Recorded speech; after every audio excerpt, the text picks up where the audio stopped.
agenda approval. Was called meeting.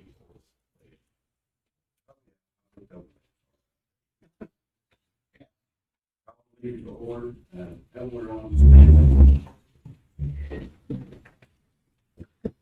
Pledge allegiance to the flag of the United States of America, and to the republic for which it stands, one nation under God, indivisible, with liberty and justice for all. Moment of silence.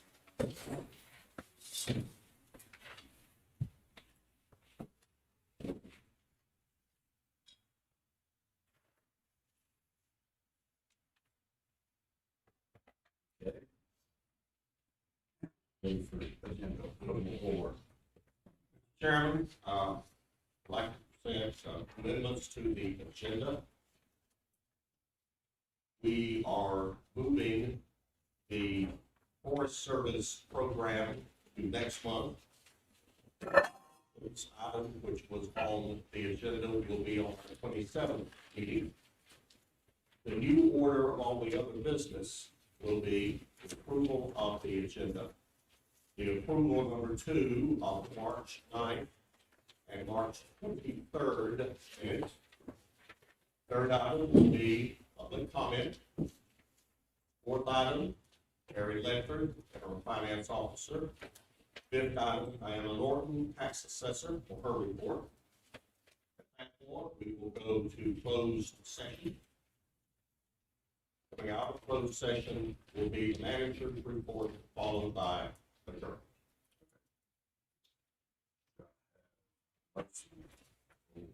agenda approval.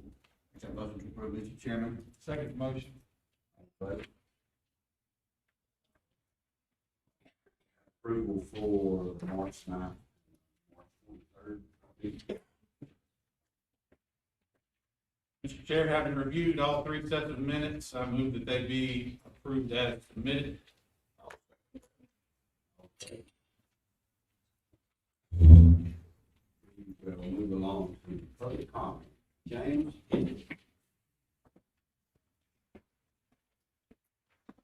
Good evening, everyone. Hold on. Before we start, I'm talking about the asphalt plant and some of the things with the legal actions that are going on. So I'd ask that we could move to agenda item 3 and then come back to public comment if we're going to have comment from the law firm, because that's a lot of what Mike. I'm sorry. If we could move to hear the update from the law firm. Well, we will go to closed session for that. So Oh, okay. Okay. All right. Then, here we go. My name is Jim Tibbetts. I'm with Clear Sky Madison, and I thank you for your time tonight, and also welcome the new commissioners. First, I'd like to talk about, this plant and the economic benefit versus what's going on in downtown Marshall. There's serious jeopardy going on from toxins and odors that will drift down from the plant along the French Broad River due to atmospheric inversions. The NCDEQ is under public comment right now, and we're questioning their methodology, the fact that they're not doing on-site data, and some of the data points are weird, is the best description I can have. And if there's a chance that we're right, and these odors and toxins due to the inversions are going to accumulate, and the odors are going to drift down to downtown Marshall, it could wreck that town. And I point to what happened in Burnsville, where the plant manager declared that they were in compliance with EPA and state regulations, and yet on inversion days, he said they would still get complaints, and they did. They had people, it was not just a matter of odor, they had people with burning noses and burning throats, and the DEQ was unable to ever validate that. And they pontificate that the odors are coming from the trucks, and that simply wasn't true. They have pictures of the inversions. I will be emailing all of you much more evidence of this, but it's a huge concern that the economic benefit of this plant to Madison County is nil, because I think this plant is designed to provide asphalt for state contracts under the North Carolina DOT plan that is going up 2570 to Tennessee, and state contracts generate no tax revenue for Madison County. Further, if this is a transportable plant, and I believe that it will be, the property value, property tax increases will be marginal compared to a permanent structure. So you have this booming town of Marshall where you have Pete Whitlock putting in $6 million this year for new buildings. You have tons of people employed downtown Marshall, right? You're looking at 5 to 7 seasonal employees for the plant because it's largely automated. So there's no economic business case for this plant. And so that's one thing. We've talked about the concerns with air quality and odor wrecking the town like it did in Burnsville. And so at this point, we'll wait for the legal comment, but I question how much money, how much taxpayer money has been spent to try and override what your own Board of Adjustment determined was that the permit should be denied, right? And this legal action continues. And I'm not sure why. And I'm not going to find out because it's in closed session tonight. So, what is the legal stance? All right.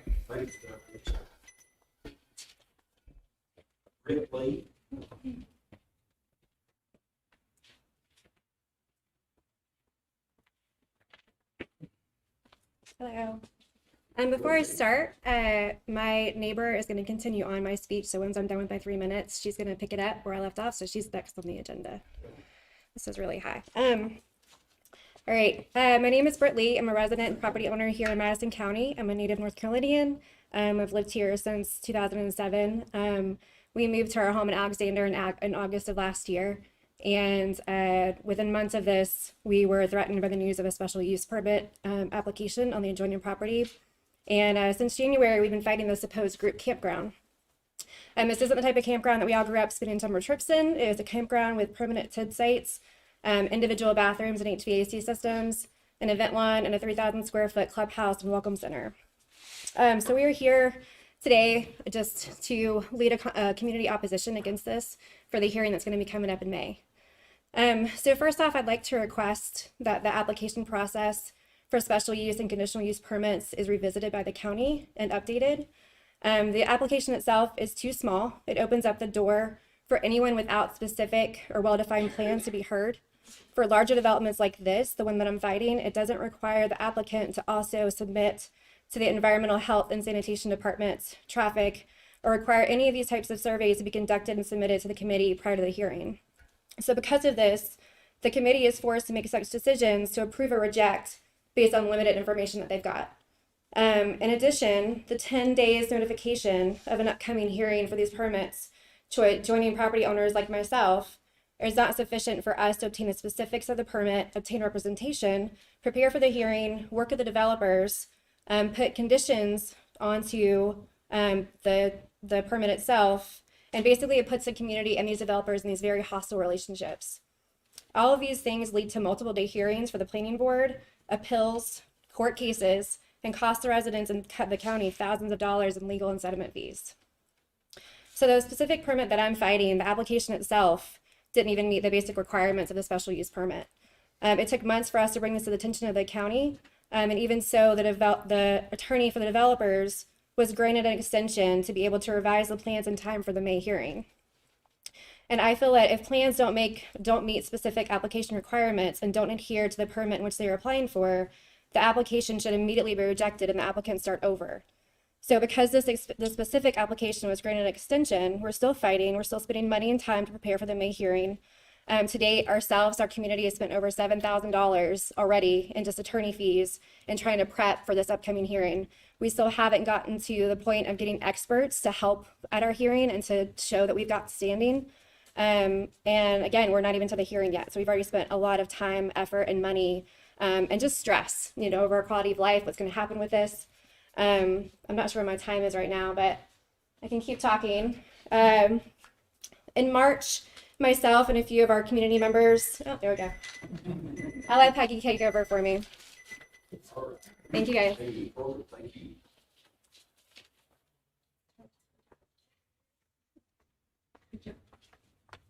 Hi, gentlemen. picking up where Britt left off, basically she semi-described the so-called group campground, which is under a guise. It is not shivering in a sleeping bag and washing your face in the creek in the morning. There are linens, there are towels, there's heat and AC to all these units. 60 tents on 17 acres, which is essentially a little bit over 3 tents per acre. That's far more dense than our entire neighborhood. So aside from this point, I mean, the developer's strategy is obviously, and is no secret to anyone, that it's a way of them circumventing zoning ordinances to run a resort hotel, which is essentially what it is. It is not groups singing Kumbaya, toasting roast marshmallows at night. So a couple weeks ago, we attended a hearing before the Planning Commission for the Blackwell Road Campground in support of that neighborhood. And we also wanted to see what happens in the process of the hearing. And after an hour and a half of the developers being able to present their argument and their experts, because they know they need to present expert testimony, they finally allowed a neighbor to have her time. She got up there, she gave a very impassioned address about the danger to her children because they rode bikes on that little narrow gravel road that anyone that's been down there knows it's a little narrow gravel road. And then the attorney for the developers stood up and said, my motion is that her testimony need not be heard or considered because she doesn't have standing. The community basically went into a battle without weapons. They did not know what they had to have standing, nor are we really sure what we truly need to have standing for our defense and our argument to be heard. And we've been doing a lot of research. And so they put it to a vote before the Planning and Zoning Commission. And they said, so who believes that this woman should not have standing in accordance with some North Carolina statute paragraph, something that the defense attorney stomped up and said, in reference to North Carolina law, this and that, her testimony should not be heard. And, a couple little hands meekly went up, no one's hand shot up, and then finally there was a revote. Who agrees that she does not have standing based on this law? They did not cite the law. And then, a couple little hands still went up. And then finally, one woman actually had the nerve and bravery to say, only because it's in accordance with North Carolina law. Okay. Sorry. And I hand it over to Amanda, who also lives in our neighborhood. What's the name? Hi, everybody. My name is Amanda Little, and I'm also an adjoining property owner to this proposed project. Just to continue on what my neighbor Peggy was saying, this argument from their attorney was inaccurate. As anyone who can show that they are personally damaged by the development due to traffic, water runoff, property value loss, or increase of noise does in fact have standing. This is aside from the public welfare standard, which I'm also, and my neighbors as well, are requesting that the public welfare standard be bolstered and more clearly addressed in the land ordinances so that this county can better protect its hardworking taxpayers like everybody here in this room. I'm also requesting that the special damages for standing information is posted during these hearings for everyone to see and be reminded who does in fact have standing to represent their community against these developers. Our county and residents are being taken advantage of due to our loose and vague definitions of public welfare, standing, and campgrounds. And as such, we would like to request that the commissioners place a moratorium on issuing further special use or conditional permits or accepting new applications on these permits until the land ordinances and processes are revised. In conclusion, we are respectfully asking you for the following items. 1, A moratorium to be placed on further permits until land ordinances and application and hearing processes are revised. 2, signages at the hearings to inform public and the board what gives standing and what evidence is necessary. 3, information and resources posted on the Madison County website about the quasi-judicial process and who can speak, who has special damages.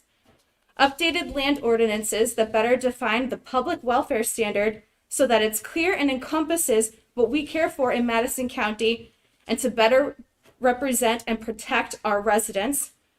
5, an updated and more defined application process surrounding special use and conditional permits that includes more information for environmental, sanitation, traffic, and neighborhood impact given from the applicant to the board prior to the hearing. Again, these items will benefit all parties involved and better support the planning board to be able to make more informed decisions, along with having a supportive backbone so that attorneys representing the developers are not able to come in and steal the show like we saw in March. It will prevent cases from being appealed and taken to court and costly legal and settlement fees that the county has to pay.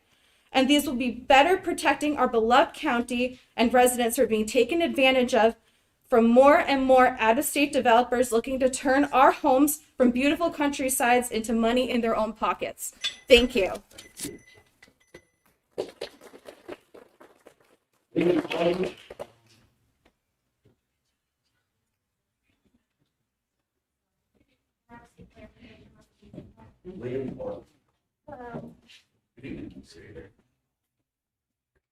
Thank y'all for your time this evening.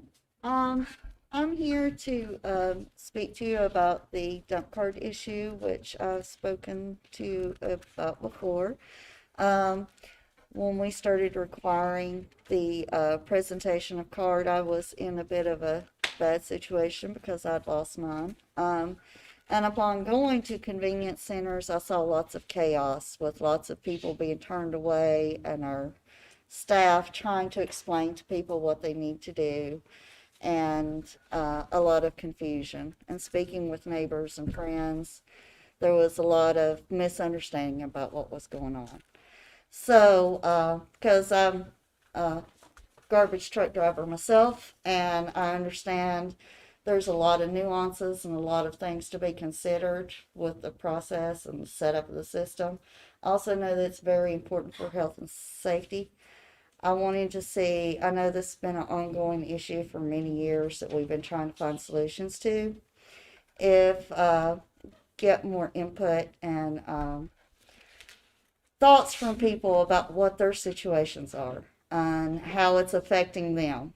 And so Down Home did a survey online to get people's input, and so I was going to share with you the results of the survey.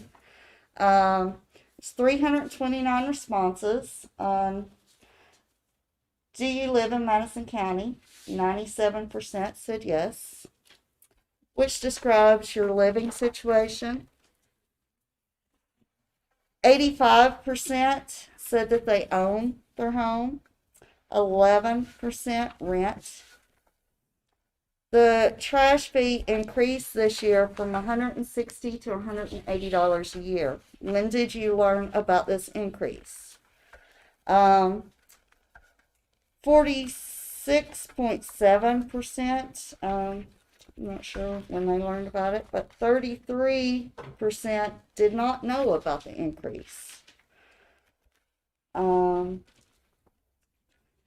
you think that it's fair that low-income families pay the same amount as hotels or restaurants to pay to dump their trash in Madison County? There were 286 responses. 90.2% of those were no. Only 9.8 were yes. Do you think that low-income households should be able to get help paying if they cannot afford to dispose of their trash properly? There are 282 responses. 90.4 were yes. Do you think that the cost of trash disposal, whether it is a fee or a tax, should be based on one's ability to pay. Thank you. Stephanie, call.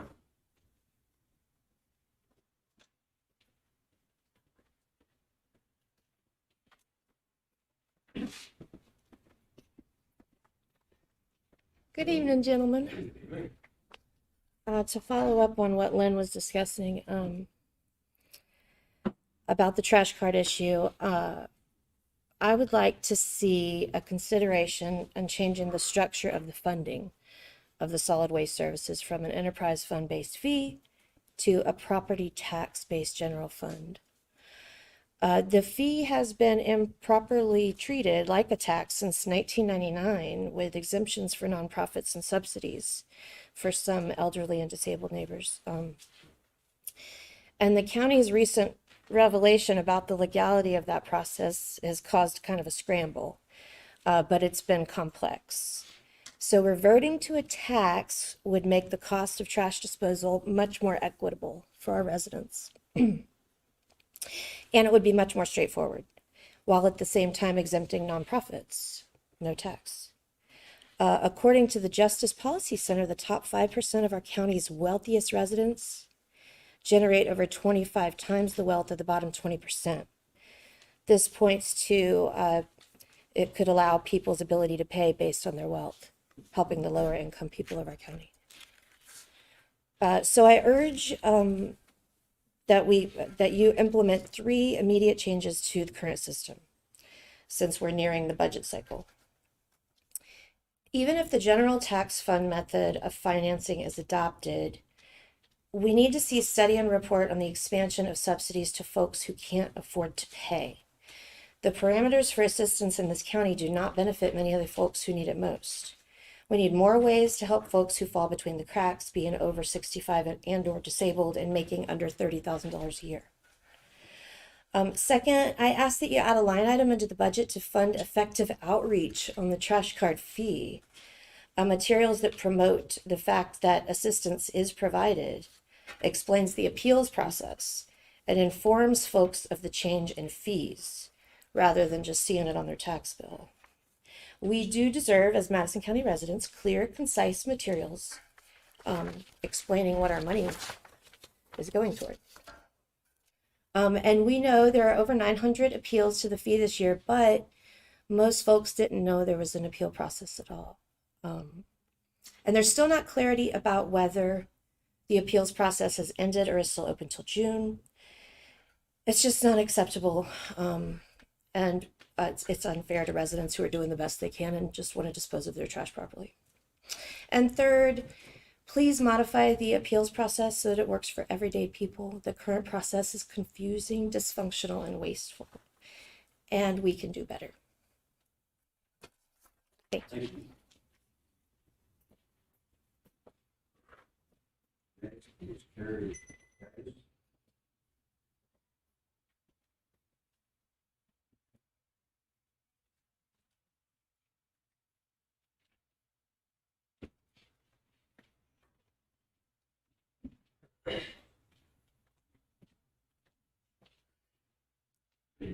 Hello.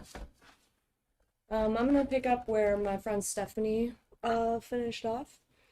We have 2 more asks. Ask number 3 is to hold a public hearing on the trash card matter well in advance of drafting changes to the solid waste ordinance, so we can get input and ideas from folks who have been most impacted by this issue. Then the decision can be made considering the real life experiences of the residents.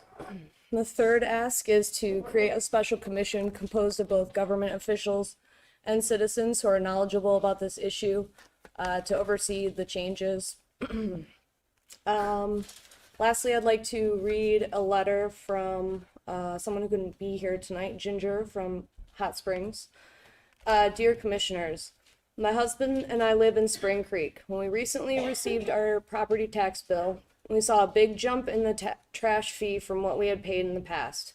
My husband right away went and visited the tax office, who helped him get in touch with the landfill main office, where he found out that the 2 unoccupied buildings on our property had been counted by mistake. The staff of the tax office and the landfill were very helpful, and eventually they corrected the issue. This experience worked fine for us, but in the end, it made me realize that we are probably not the only ones who are affected. Not everyone has the time, transportation, knowledge to be able to visit the tax office or the landfill and get things sorted out the way we could. And while we were fortunate enough to be able to pay the trash card fee without problems, I know there are many in our county for whom it is much more difficult. Since that time, I've learned through working with neighbors in down home Madison that there are a few ways that the trash card fee could be improved. I would like to see the solid waste fund change from an enterprise fund that is generated by a fee to a true tax. This would allow the amount of tax to be more equitably distributed according to different households' ability to pay. Second, I urge you to expand the subsidies to people who can't afford to pay. Third, we need to improve outreach to educate people who may already be eligible for a subsidy or to help folks navigate the appeals process.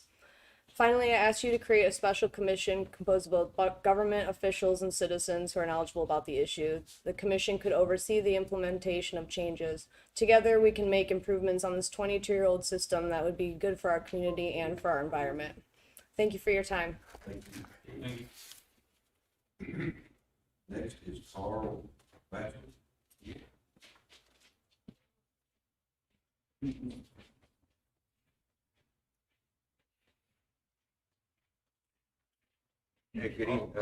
let's get up to my, good evening, gentlemen. First of all, though, we're gonna hand out a package of stuff that we've been talking to tonight. I did an analysis of, what would happen if we took our solid waste and funded it from as a tax instead of as an availability fee. So basically, in 2021, your budget generated in revenue from property tax roughly $11.7 million. That was against a total taxable property value of $2.4 billion. And you take the 50 cents per $100 assessed value, do the math, that's how you raise that money. The landfill took in from their availability fee roughly $2 million during that.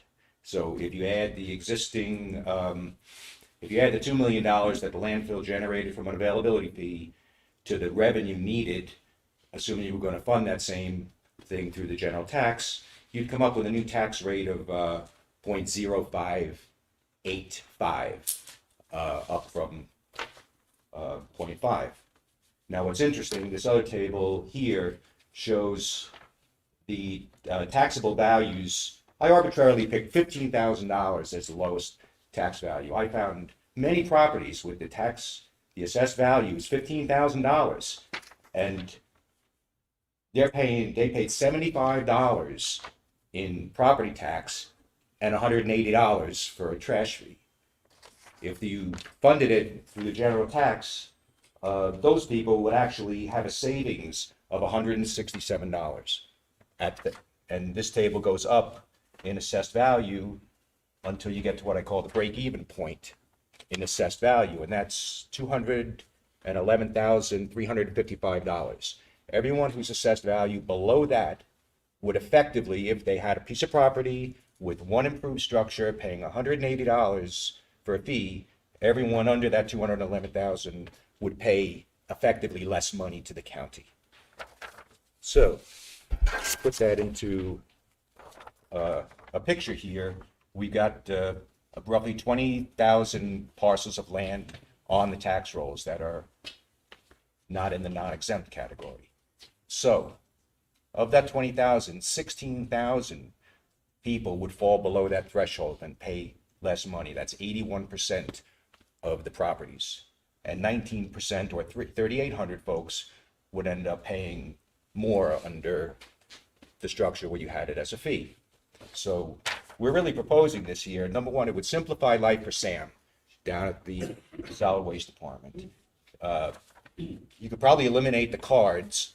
Anyone with valid county identification that pulls in, they get to dump their garbage. May need to do something for seasonal rentals, but I don't think it's insurmountable. They do it over in Yancey County. So it also creates an easy way for nonprofits to avoid paying, which I know is a concern. You roll it into a tax, you don't have to jump through hoops to get an exemption for nonprofits. And it creates a more progressive, a more predictable revenue source for solid waste. And that's all I have to say. And one of my colleagues is going to just drop off a package to y'all. Thank you.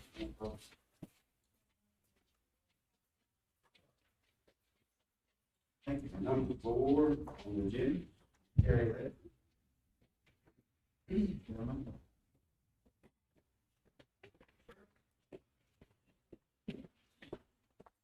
Good evening. Good evening, Chairman, Commissioners. Okay, before you find for your approval, item A, which is the budget amendment number 11. This amendment records the additional funds for your health department for a grant for the vaccination program and to your library for LSTA COVID mini grant. And the library one is in the amount of $2,500, as you see. And to the Board of Elections for a reimbursement grant for COVID-related expenses during the last election. And there's information in your packets on each of these 3 new funding sources. For your approval, the movement of lapsed salaries in your Economic Development Department to professional services, for that of which the Land to Sky Regional Council is contracted. Also for your approval is the adjusting to actual amounts for the Soil and Water Conservation Department, as well as 3% of the occupancy tax collected thus far, and as all of these have seen revenues that have exceeded the projected amounts. You also see the addition of funds to the departments to cover the cost of the upgrades to our email system that was approved at the last meeting, and that amount also includes the migration cost for that new system.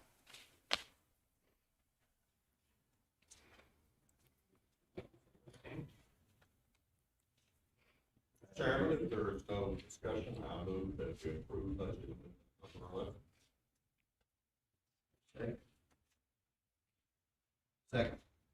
All in favor? Okay, thank you, gentlemen. Next is item B, which is your the March financials report.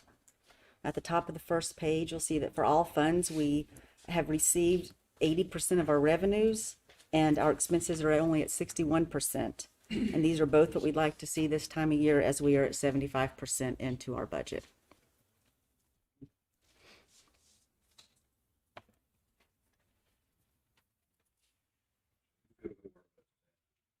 Yes. Yes.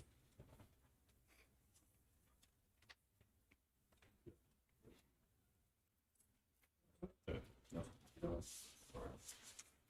Thank you. Thank you. Thank you, sir. On the agenda is Diane.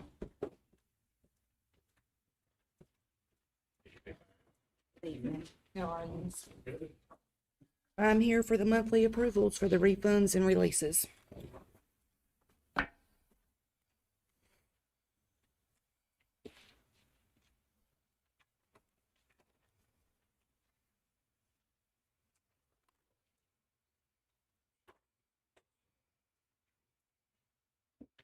Questions on these?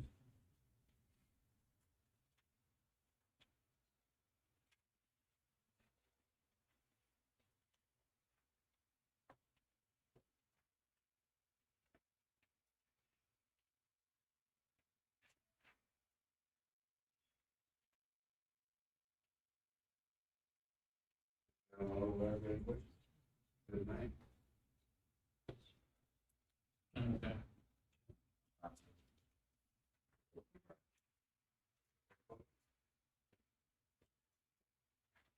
Okay. I'll make a motion. I'll second. All in favor? Thank you. Thank you, Sam. Now we will go into closed session. CGF 143-318, 111, 3, 4, and 6.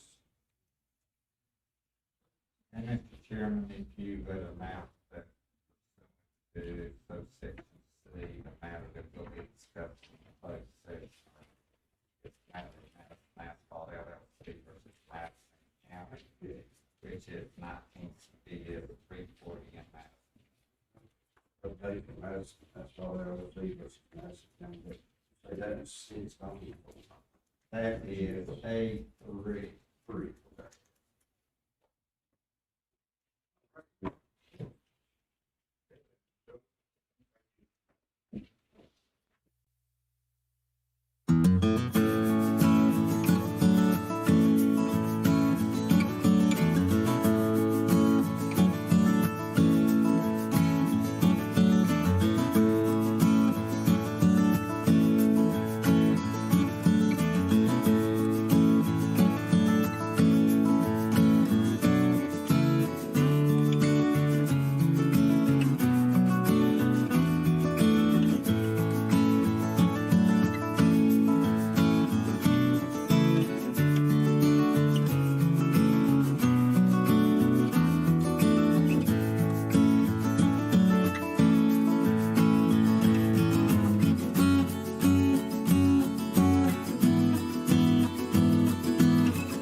Open session.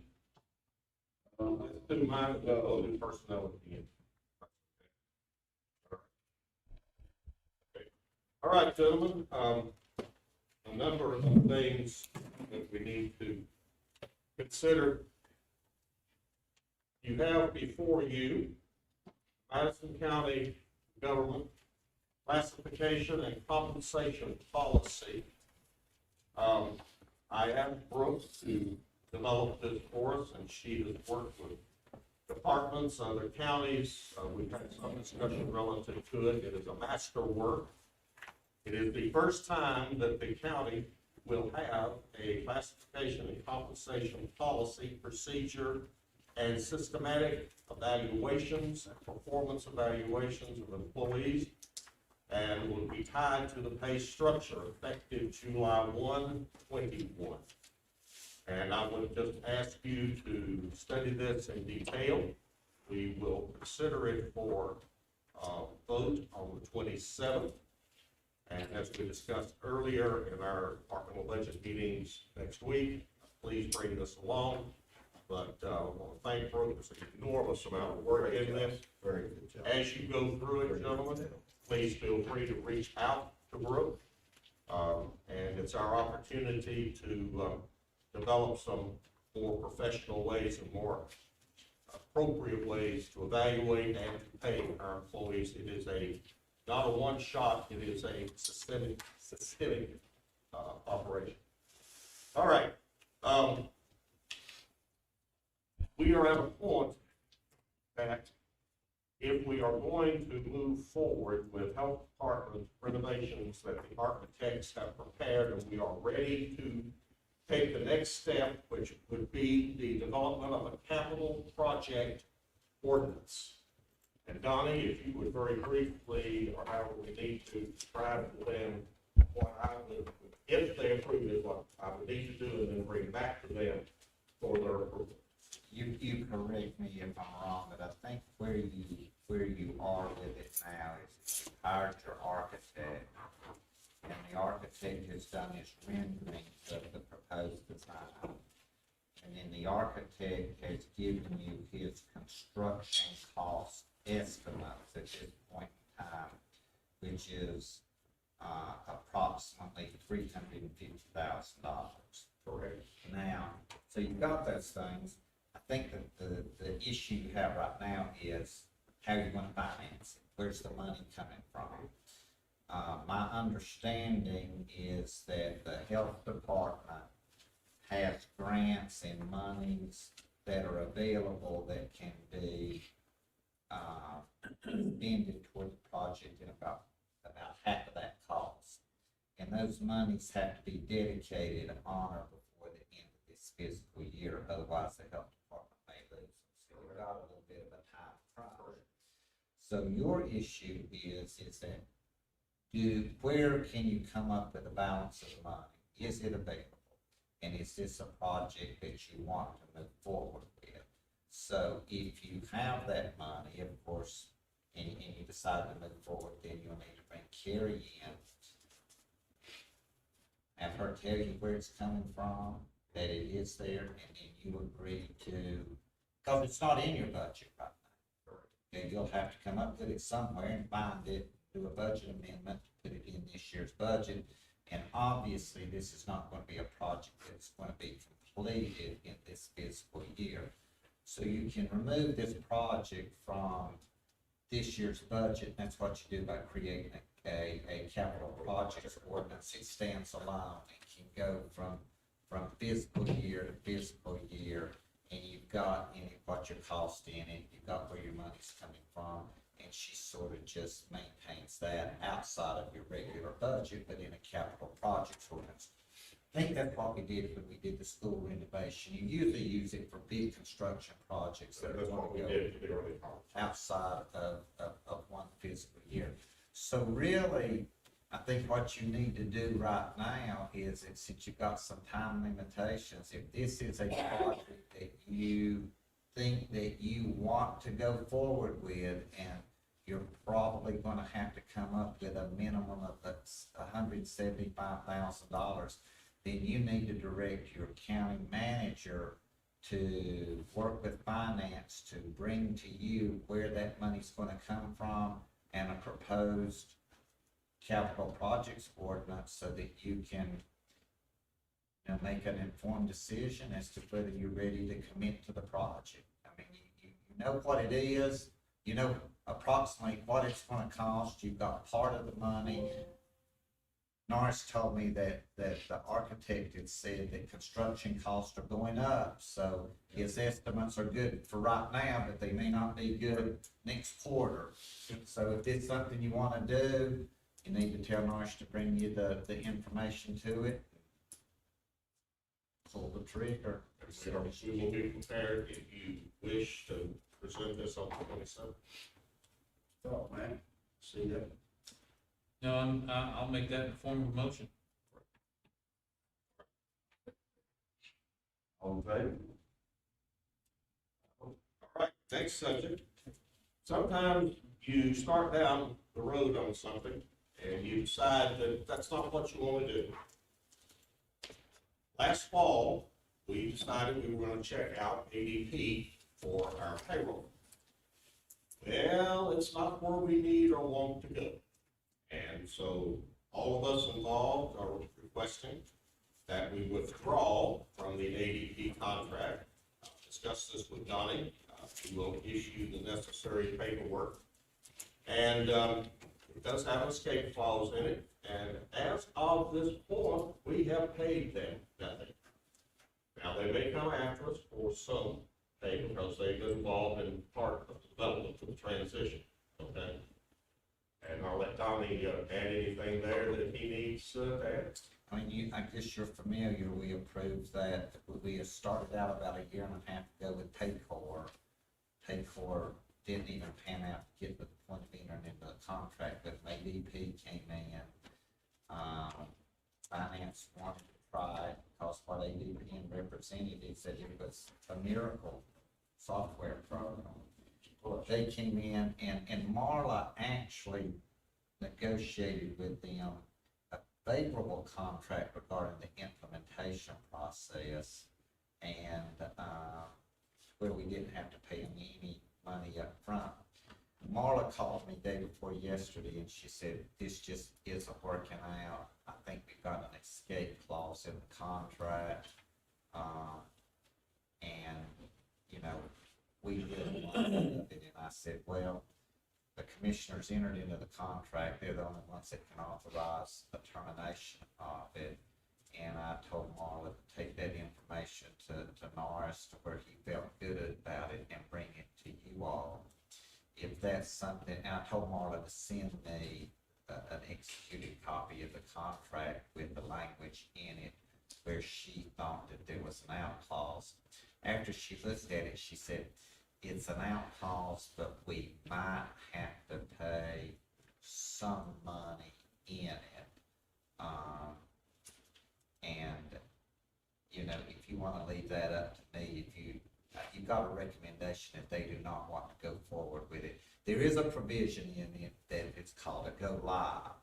And when they go live in using the program, then we are obligated to give them a fee. We're not to that point yet. And Marla says, I don't want to go any further with it. I know I don't want it. It's not workable. I want out of it right now. And I think she expressed that to you, did she not? It's not what they said it was. That's what. I mean, that's ultimately what it boils down to. It's not what ADP said it was, and it's not jiving with our system, so. So if you want to do that, just authorize the county manager and working with me to negotiate, you know, the best out of it that we can get out of it and go forward. So moved. Second? Second. All voted. Okay, thank you, Donnie. All right, federal funds update. I'm gonna have to take mass conference closure. I think it's pretty well general public knowledge that Madison County will receive over the next couple of years approximately $4 million out of the new federal funds. The town will receive slightly north of $1 million. Those funds will come half literally any day. They'll pop into the bank accounts, and I do mean literally any day. The second half will appear approximately July 1st of next year. We have to December of 23 to properly and wisely use those funds. All of the preliminary guidance that we have gotten, and we have yet to receive any formal written, so this is coming from all the national organizations, and everybody claims they know everything nobody else knows. This money is about as wide open as any money that has ever been handed out by Washington. That obviously presents challenges and opportunities. We are working, the next thing I have here is on our budget meetings. We are going to see most of our big departments, in our departments next week. We are, all of us. We have also been assured by a couple of those who we have not seen yet that they are going to be well within their current budget parameters. And when you get, for example, the DSS budget with the merger of community services that Craig and I and our board approved, that budget is actually less than the current operating budget. So we will know where we are, and we are working very hard to not have to tap any more of that federal money than we have to balance the budget. That money was partly put out there to help balance budgets. But as we've discussed before, we've been incredibly fortunate here. I'll give Madison credit here. He sat right in this room last year and reminded us that certain factors of the pandemic would benefit us. We have benefited from the online sales tax. All you gotta do is go by this, any post office, and it looks like Amazon Central. Our sales taxes are up. Both Ingles sales taxes are up. Then we also budgeted for a 92.5% collection rate on property taxes, correct? We have already collected 95%. So this budget process, gentlemen, was impacted by the feds. We'll work through it. We are well ahead of where we were last year in terms of time. That economic development. Question too, probably the same question. So, number one, can we refuse the federal money? I do not have definitive terms on that, to be perfectly honest. And my motivation for asking is because from what I have read about it, is that the county, while the federal money is very broad in what you're allowed to use it for, it does have strings attached. And for personally, the biggest strings attached, in my opinion, is a requirement that if you accept the money, you are not allowed to lower your taxes for 3 years. And if that's the case, as someone who campaigned on lowering our residents' taxes, I'm not in favor of accepting the federal money.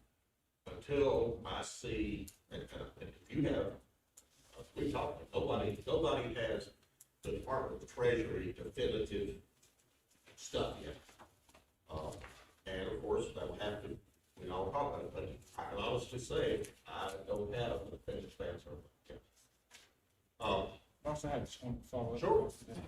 I've talked with other county managers that there's a huge concern among county managers that there are restrictions to that money, in fact, and that it's a possibility they're going to have difficulty upon receiving that money to actually be able to use it. I mean, it don't matter if it's 10 million or $10. If you can't spend it, you can spend it. Do we have, based on the numbers that we're looking at, do we have any perspectives on our ability to effectively and appropriately distribute those funds for certain reasons? It has been widely circulated that the money can be used for capital projects and infrastructure.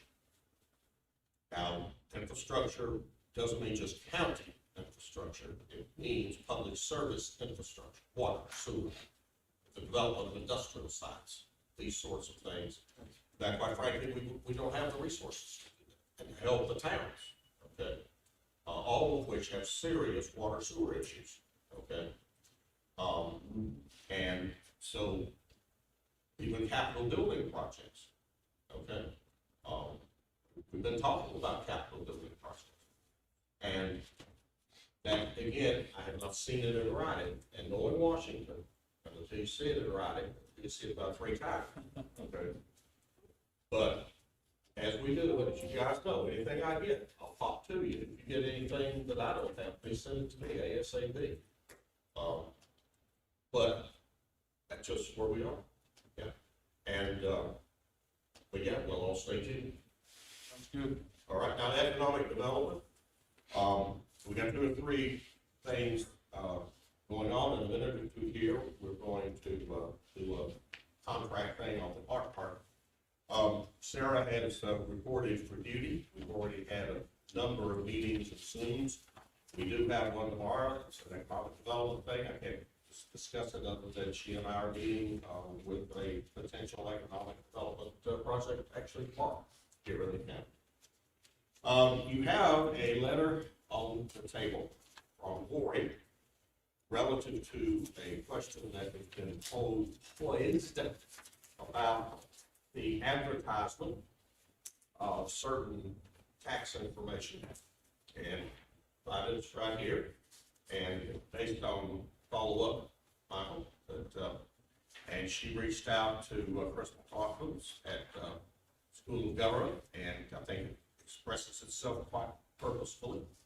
And I will just ask for a consent here. I don't think it takes a formal vote, but if you will inform me, I will inform her on paragraph 3 on the front page, and to let her know that that is the will of the board, that that be done in the manner in which she has said she will do it. So y'all agree? No, I disagree. I agree. Well, we need to, Chairman, I will pose it as a vote, a motion, that we take the advice of our tax collector on her investigation in the School of Government and honor her request. I'll make that motion. Second. All in favor? No, like discussion. Discussion. So, I'm not, based on what the letter says, I'm totally in favor of not publishing the names of churches and nonprofits that have not paid. I want to be clear about that. However, what I've read, unless I'm reading it incorrectly, we may publish the delinquent fees, but it is not required by statute that they be advertised. And I will go back to my original point that I brought up probably 2 months or so ago now, that I do not think it is fair if a taxpayer in this county has paid their taxes, but they have not paid their fees because they have a bona fide dispute about that fee.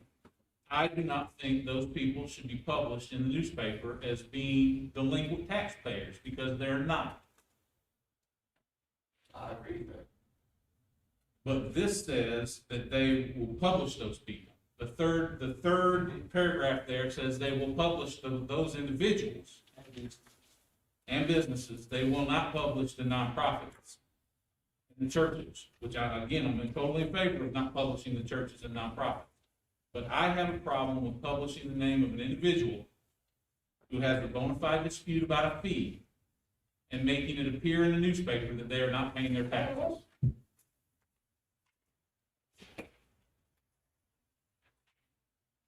And if we can't do that, then we need to figure out how, because there has to be a way to do it. If you simply don't advertise any of the dispute notwithstanding, somebody just hadn't paid their taxes yet. That's not a dispute. They just not paying their taxes. Right. Okay. I have no problem with advertising people that have not paid their taxes. Well, You've got to advertise those, Yeah. or you can't collect. Okay. Okay? I might be missing something. I don't think you have a disagreement, unless I'm wrong. His only disagreement's mine, and it's that that they can separate churches, but they can't separate individuals who don't pay their trash fee. And his position's the same as mine is, they should put trash fees in their trash fee delinquency in their period. And if they can't, because they can't separate it, then we need to go back and figure out what we need to do as far as either hand pick or software to be able to separate the difference. Well, and Michael, you might, this was discussed in the meeting that you were with, and the current situation, it has to be hand cherry picked. And, you know, go through the list. So it has to be handed up. If we're gonna publicly embarrass somebody, we dang well better have our facts straight as to whether they have not paid their taxes or whether they're disputing a fee. And then if you publish them in the newspaper, if they don't pay their taxes, they deserve to be publicly embarrassed. But if you're disputing a fee, you do not deserve to be publicly embarrassed and have your business or have your personal character questioned by the residents of this county because you did not pay a fee that you're disputing. We all be able to know which fee we're delinquent on. Well, we have two functional issues. We have a deadline by which this must be printed, which is closing very quickly. Legal deadline. I've been arguing about this for 2 months. Nothing but. No, there has been. I understand. Yeah. I stopped myself before I said it. So, you just tell me what to do. If it is the wish of this board, then we will find however many people we have to sit down to go through 15,000 taxpayers. But again, you're saying, I don't want to argue on President Matt, no, I understand. Yeah. But We don't have to go through 15,000. All we have to do is go through the ones that haven't paid. well, but again, you talk about disputes. How many disputes, when it comes to the fees, are you know, survey only? I mean, Hang on. real logistics. Yeah. Okay, so there's a certain number of names that are going to be published in a paper that are delinquent on taxes. I think those are the only names that you need to look at, because you go through those. I agree, Don. And, you know, those are the only ones that are going to get published at all. And it should be pretty easily. To go through, to pull out those in their names, See what to it's see the like ones now. you're gonna publish, and make sure you don't publish anybody else other than those. That's right. So you got a limited number of. And if they're outstanding, their bill, their due, their balance due is divisible by 180.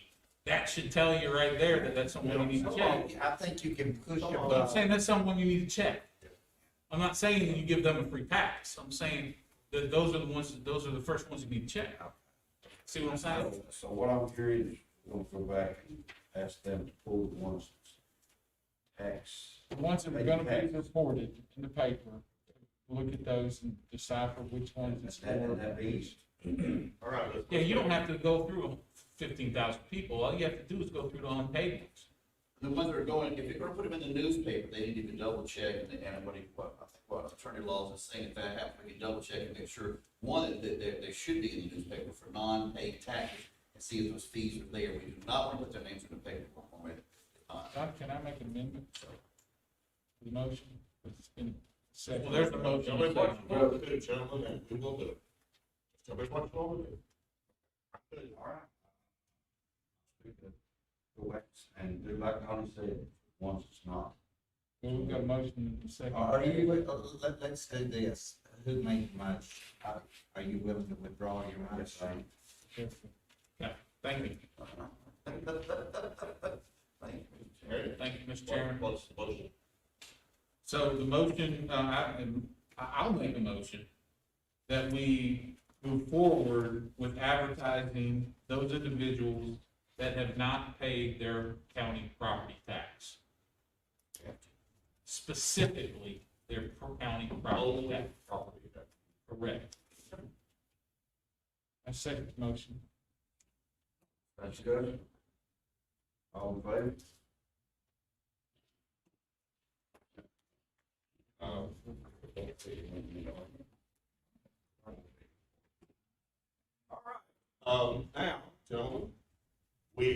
to other business. County Harris sent over face masks for everybody. All right. That celebrates Child Abuse Prevention Month. All right, and we have a resolution that was passed by the DSS board.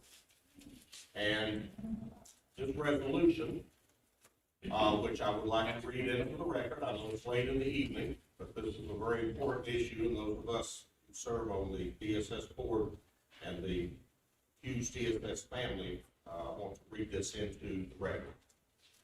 Whereas children are vital to our country's future success, prosperity, and quality of life, as well as being our most vulnerable asset.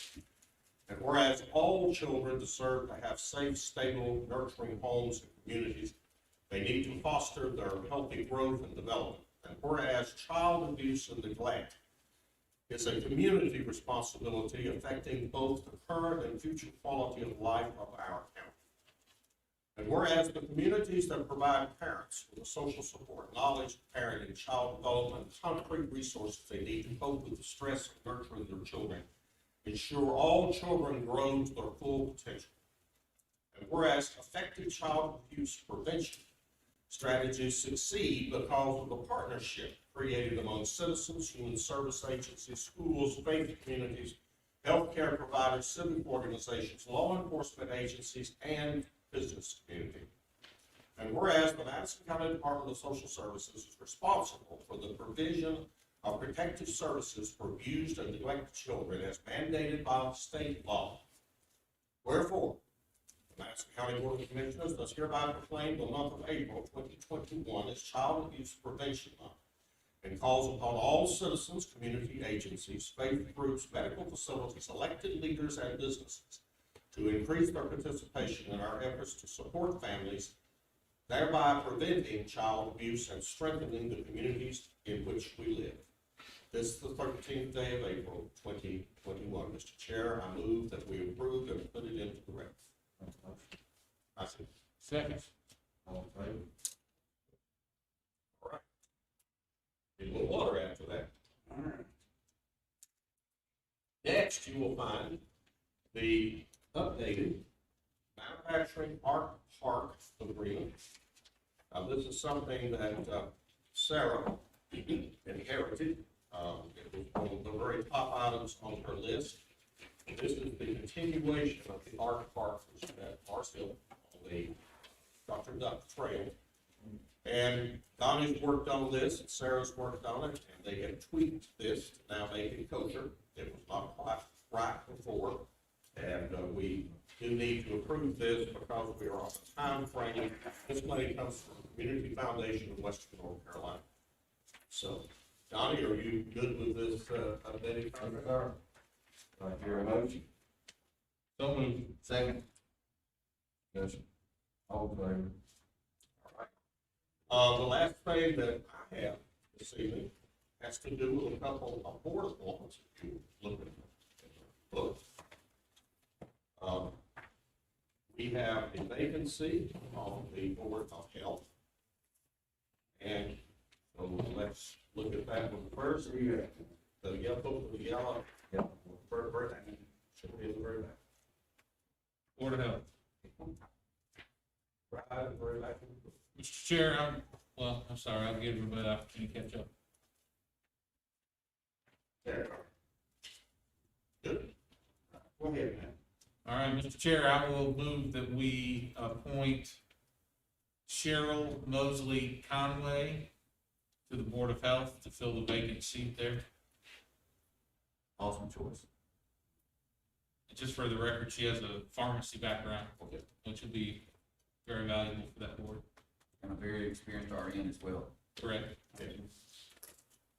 So I make that inform, that's a motion. I'll second that, sir.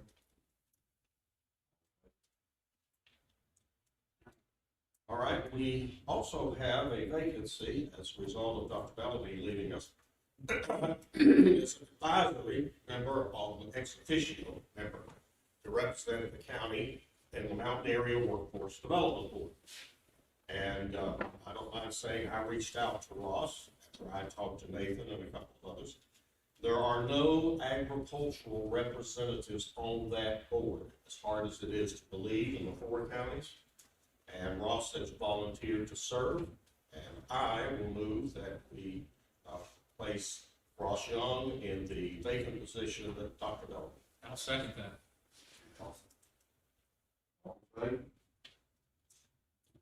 Now, Michael, following up on our email earlier today, Mandy reminded me, as she often does about a lot of things very well, that we have a fairly long-standing vacancy on the Mars Hill Housing Authority. So, follow up on it. Mr. Chair, I'd like to make a recommendation that David Mitch Klein be appointed to serve in that vacancy for the Housing Authority Board. Mr. Klein is the officer of Marsville Police Department who currently resides there at Ivy Ridge and has been the courtesy officer there for 3.5 to 4 years. He has a vested interest in what goes on there. I'll second. You can do it. Yeah. I'll let you. That's all good. We're good, we're good.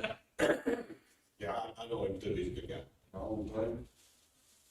All right, Mr. Chairman, I don't have anything else, but I believe Ms. Brooke has a little bit of stuff for us. Mr. Junior, do we have something on transportation authority? Did I miss that? Mandy? Ms. Brooks gonna do that, I believe. The hire? I'm sorry? Oh, I'm sorry, I missed it again. oh, good catch there, Craig. Thank you, Craig. Yeah, go. Yes. I feel a little bit since he's my preacher. I recommend Tommy Justice, my preacher. I'm gonna say it, like we're here for the transportation authority. I'll say Mr. Justice has done a good job on that board. He attends the meetings regularly. Yes. I'll second, Mr. Justice.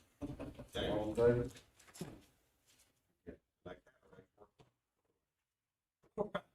Now we got. You ready? I'm requesting permission to post the proposed GIS administrator position at the proposed salary range and with the job description you've been given. Chair, I move that we post the GIS administrator's position. Second motion. All in favor? The solid waste department is is requesting the hire of Ray Ponder as a collection center attendant, and it'll be a part-time position. Second? All in favor? The transportation authority is requesting the hire of Jerry Carson as a substitute transportation driver. I'll make that motion. And solid waste is requesting, oh, sorry. Solid waste is requesting the hire of Jonathan King as the recycle truck driver. Second?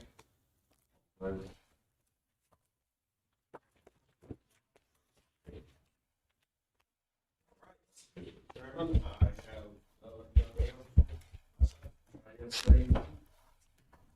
Blue folders need to go back to work, correct? We'll keep the newsletter, correct? Yep, you can keep the newsletter. Make that motion, Mr. Chairman, to adjourn. Second motion. Slow one. a very good meeting, gentlemen.